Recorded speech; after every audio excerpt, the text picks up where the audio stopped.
seems like things are barreling towards a takeover of Taiwan by China at some point.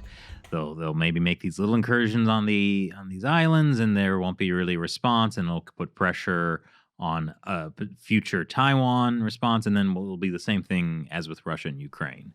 Have we learned nothing?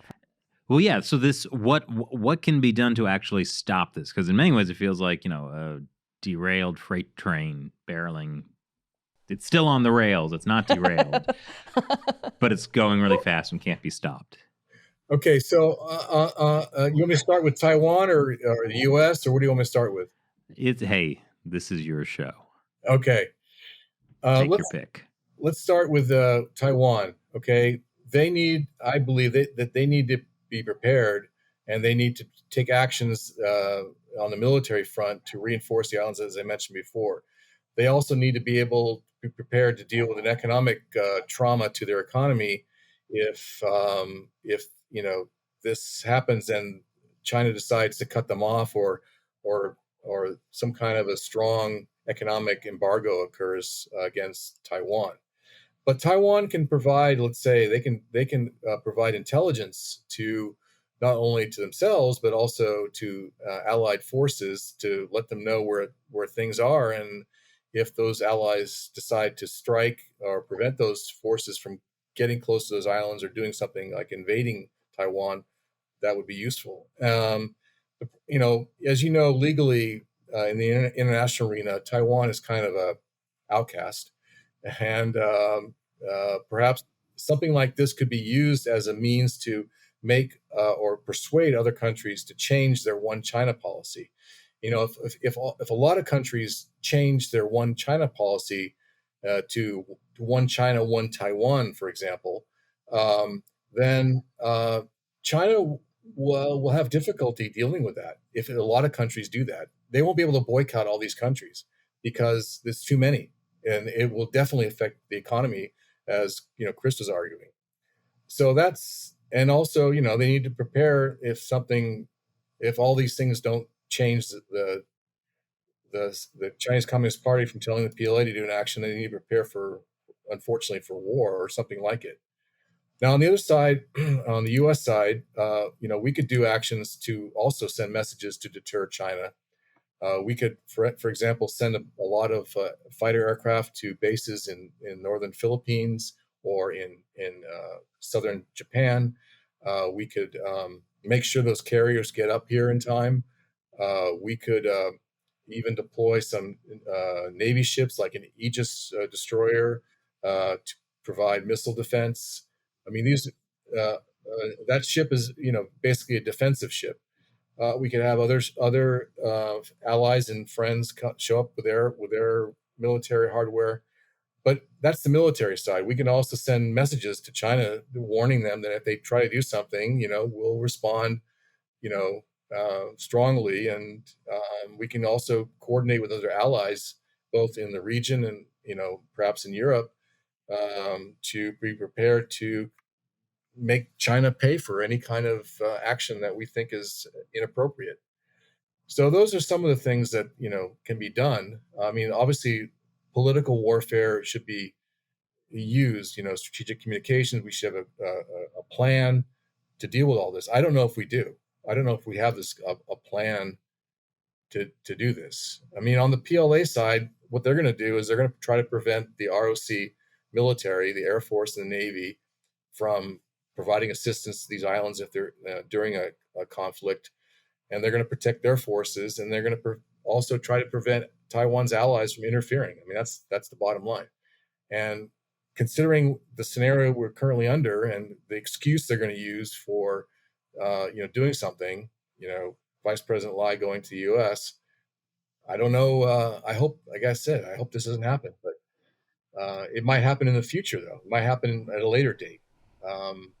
But I think, it's like a perfect storm, like that movie. Yeah. There's too many things lining up, in my opinion. All right, this serious question. Should we give Taiwan nukes? Okay, so, let me give you some history of that. From 1955 to 1974, there were tactical nukes in Taiwan. Yep. controlled by the U.S. Air Force. And in the early 60s and 70s and 80s, Taiwan was doing, let's say, research in developing their own nuclear capability. But the United States stopped it in like 1988. We actually recruited a ROC colonel that told us about what was going on, and we called the ROC out on it, and the gentleman is living in the United States, or he passed away here. Let's put it that way. But so the U.S. has this thing about proliferation. We don't like other countries to have nuclear weapons. I believe that the way that Taiwan will get nuclear weapons is this. I don't know if you know this or not, but South Korea, the people there, 71% of the people there want their own nuclear weapons. 71%. And so I believe at some point in the future, South Korea will have their own nuclear weapons. I think once that happens, I think Japan, facing three nuclear powers, North Korea, China, and Russia, will also eventually get nuclear weapons, even though they have a bad taste in their mouth from Hiroshima and Nagasaki. We all know that. There'll be self-defense nuclear weapons. Right. Well, former Prime Minister Abe and other people talked about the idea of Japan getting nuclear weapons. So I think in the scenario where South Korea and Japan have nuclear weapons, I think that it would be fairly logical that Taiwan should also get nuclear weapons. Now, I think that Taiwan should get nuclear weapons, but whether they, just because I want them to get it, is not going to be necessarily a factor. But I think that they should get them because they're facing China, which has nuclear weapons. And, it's hard to deter a country when you have nothing to deter them with. I mean, we saw that in Ukraine. Ukraine, although they had nuclear weapons, but they were Russian nuclear weapons, they were withdrawn into Russia in the early 2000s. But the problem is, when you have an aggressive country like China, and most of Asia is a nuclear weapons free zone. So to me, it's almost like it's free game for China. They can do anything they want, really. The only thing that's stopping them really is the U.S. Really, that's the only thing that's stopping them. No country in at least in East Asia and Southeast Asia have nuclear weapons. The only ones that do is India and Pakistan, but that's South Asia. The only countries that have some kind of protection, let's say, is the allied countries of the United States. That's South Korea, Japan, Australia. Now, Thailand is not part of a nuclear umbrella that we've agreed upon. But that's it. That's it. Well, what would nuclear weapons practically give Taiwan? Because, what are they going to nuke China? I'm sure Xi Jinping does not. Just like Mao, I'm sure he doesn't really care that much if China takes a nuke.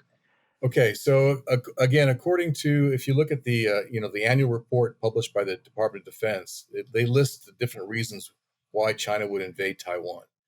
And supposedly one of the reasons would be is if Taiwan got nuclear weapons, they would invade immediately.